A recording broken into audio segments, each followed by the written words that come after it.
Hi all, it's Teresa in Gemma's house. Well, I recently picked up a quilt UFO, and if you're not familiar with that term, I'll mention it at the end of this video. And I also changed the process of my free motion quilting on this quilt that I hadn't used before. So I hope this video is helpful to you in your quilt making. Okay, so when I decided to resume this quilting project, I had to figure out how much I had done on this quilt and where I had stopped.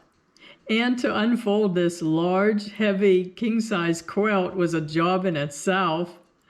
Once I figured out where I had free motion quilted already, I decided to stabilize the quilt with straight line quilting first before resuming the free motion quilting. So I put my walking foot on my machine, and this pushes the fabric both from the bottom and the top, so it goes much easier and prevents the fabric from buckling.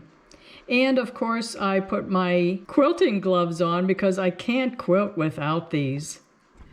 So this is about the size of my quilt, but this was the area that I had free motion quilted months ago, and then I put the project away and started doing a lot of other home improvement projects. So when I pulled the quilt project back out, this area looked so small, it seemed like I didn't get much done at all.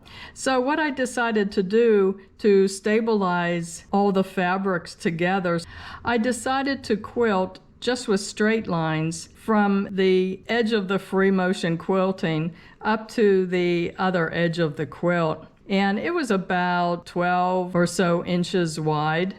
And then I did the straight line quilting on the other sides of where I had done the free motion quilting. And that really stabilized the quilt nicely so that the three layers weren't slipping around on each other. And I could take the pins out then too. So as I was sewing down these rows of blocks, I had to make sure all of the fabric was laying flat and wasn't bunched up at all. So I had to kind of stretch it out with both hands. And I had to make sure to do this all over the quilt wherever I did the straight line quilting.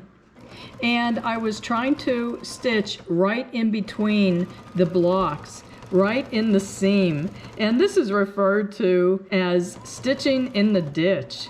But you know, if I went over top of one of the blocks, it didn't matter to me at all because you would never notice it unless you were looking so closely at this quilt.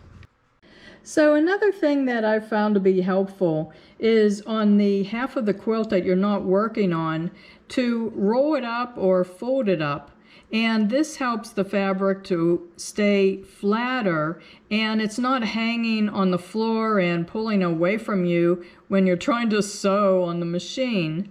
And also the side that you are working on, to roll it up under the arm of the sewing machine so that you can maneuver it much easier. And again, it stays flatter this way too. And it's much easier to just grab this roll of fabric and push it along as you're quilting. And I just put the rest of the quilt bunched up on my lap, and that also prevents it from pulling away from the machine by hanging on the floor. So again, I'm just making sure to keep all of the fabric as flat as possible, and I kind of stretch it out a little bit and feel it to make sure that it's not bunching up anywhere. And I always give myself a reward by stopping and taking out these pins. This feels so good to just take these pins out because, you know, you have to watch out for them when you're quilting, and you don't want to be sewing into a pin or over top of one. So every once in a while I would bring the quilt in and throw it down on the living room floor to make sure that the fabric wasn't bunched up anywhere from my quilting lines, and get myself a snack if necessary, and of course admire my work, because this is a lot of work. So if you saw my last couple videos about this quilt, I was showing how I used this polyester blanket as batting, and it wasn't large enough for the entire quilt.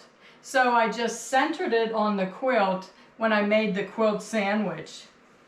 And for these areas here, I'll just use remnant pieces of cotton batting that I have and piece them in here. And then I'll pin this area and continue quilting with straight lines, just like I did on this quilt.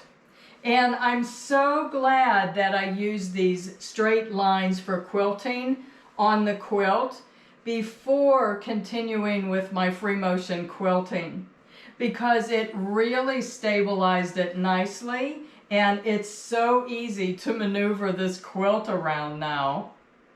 After that, I'm going to finish the quilt by putting the binding on.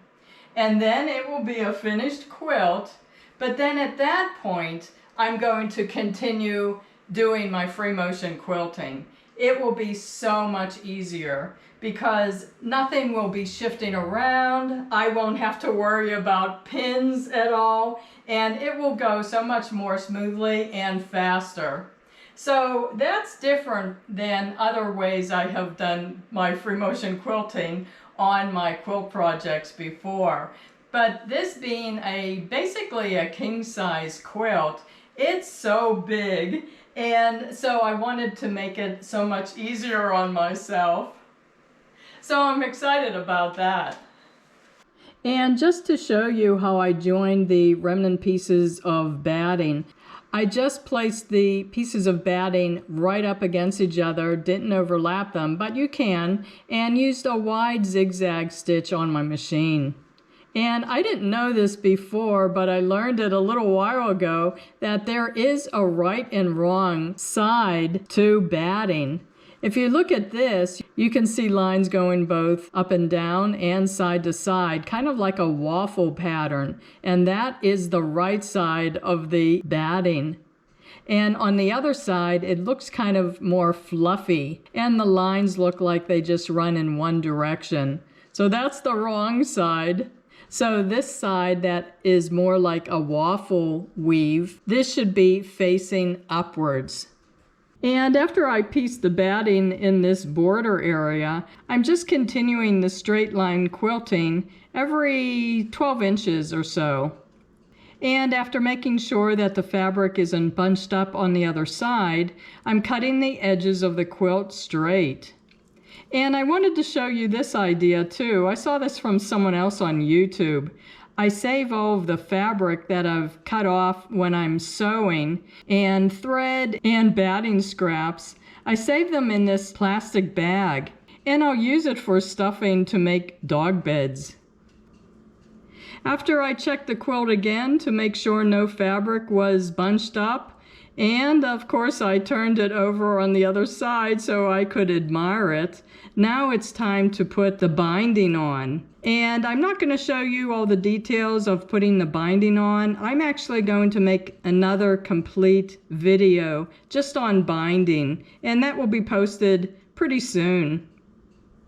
So after I finish putting the binding on, this still is a UFO, an unfinished object.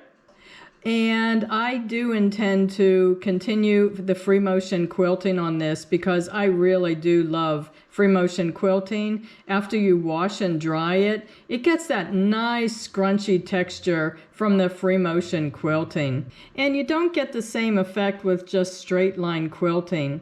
So, like I had mentioned before, this is so much easier now that all the layers are staying together and the binding is on too. This is going to be so much easier to maneuver around in my machine as I do the free motion quilting. And I have many videos of me doing free motion quilting if you'd like to watch those. They'll be posted in the description box below and at the end of this video. So I hope this video was helpful to you, and I'm so glad I got the quilt to at least this stage, and I will free motion quilt the rest of the quilt. and it will be ready to use for this winter. It's really a heavy quilt.